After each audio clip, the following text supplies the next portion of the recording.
Welcome back on this Wednesday, everyone, to Living Oklahoma. We are going to get to know the law, especially because in light of recent events surrounding former Oklahoma City police officer Daniel Holtzclaw and his actions during traffic stops, as well as increasing incidents involving men impersonating police officers. We have Noble McIntyre here from the McIntyre Law Firm joining us to help us know the law and tell us what action women can legally take. Noble, thanks for being here again. You're very welcome. You know, it's an important issue to me because I've got a wife, I've got 3 daughters, I've got a mom, 3 sisters, I've got 8 women, if you look behind the screen, 8 women that work for me. I love this picture. It's great. It is a good picture.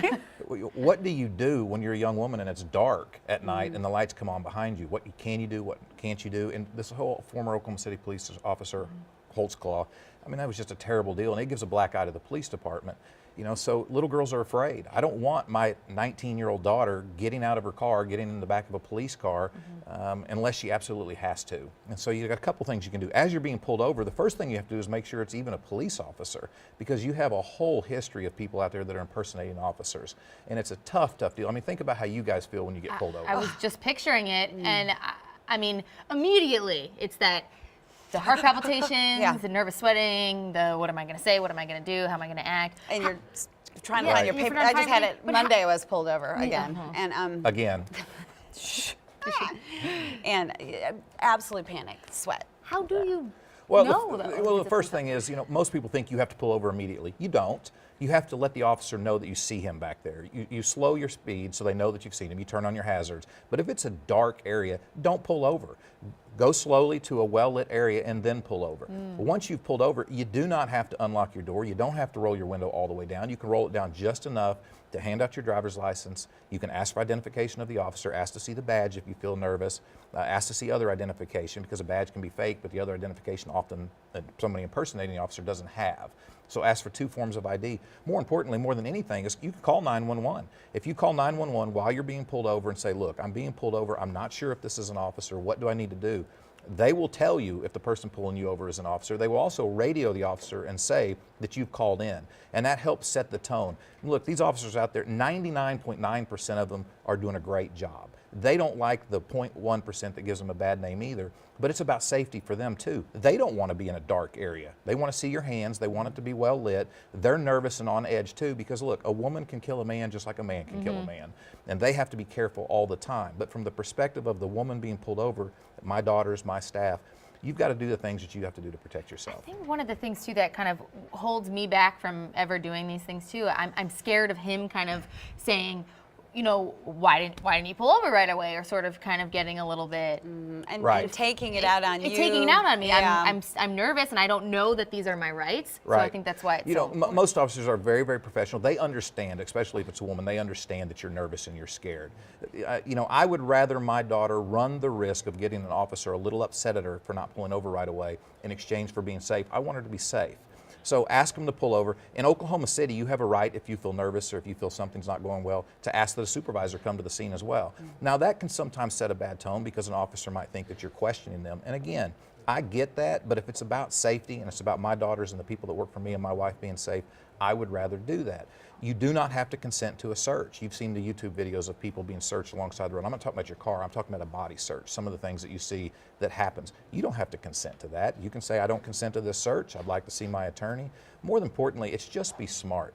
You do not have to get out of your car unless it's a lawful order. If an officer orders you out of the car and it's a lawful order, yes, you can, but you can have called 911, you can have asked for a supervisor, there's a number of things you can do. But better than anything, don't be intimidated. At the end of the day, what are you going to pay, a fine?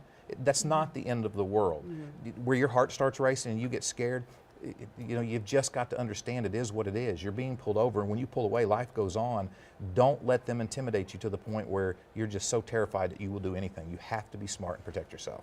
If you're pulled over for speeding, running a stop sign, some of those simple things that we tend to get pulled over for, is it weird for them to ask you to get out of the car? You just read my mind. I know, I've never been asked exactly to get out of the what car. I was going to ask. And to me, that would be just huge red flag. Well, you know, most Oklahoma Highway Patrol, a lot of it's a safety issue. I have a really good friend who's a highway patrolman.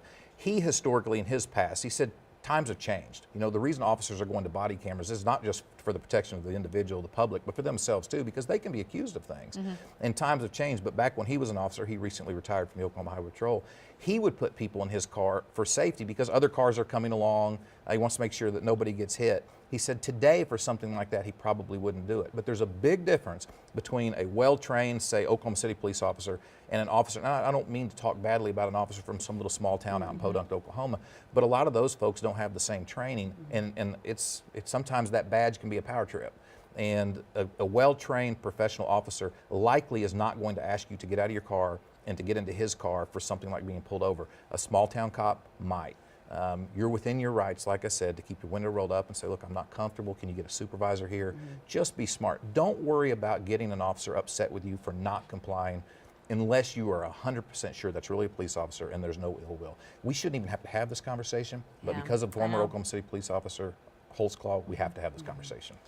Well, that's good information. It is. I've often wondered about so many of those things. So, Noble, thank you. Well, follow up your heart story with officers might not be officers. I think your viewers are now going to be a little down.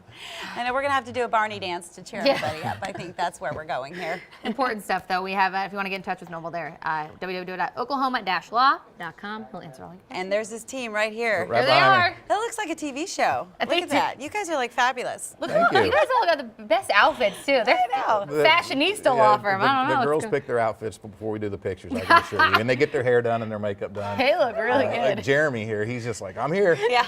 Jeremy's feeling lucky. I've got clean underwear on. It's a good day. I feel Jeremy. Oh, Hey, Noble, thanks. Thank you for being here, Noble.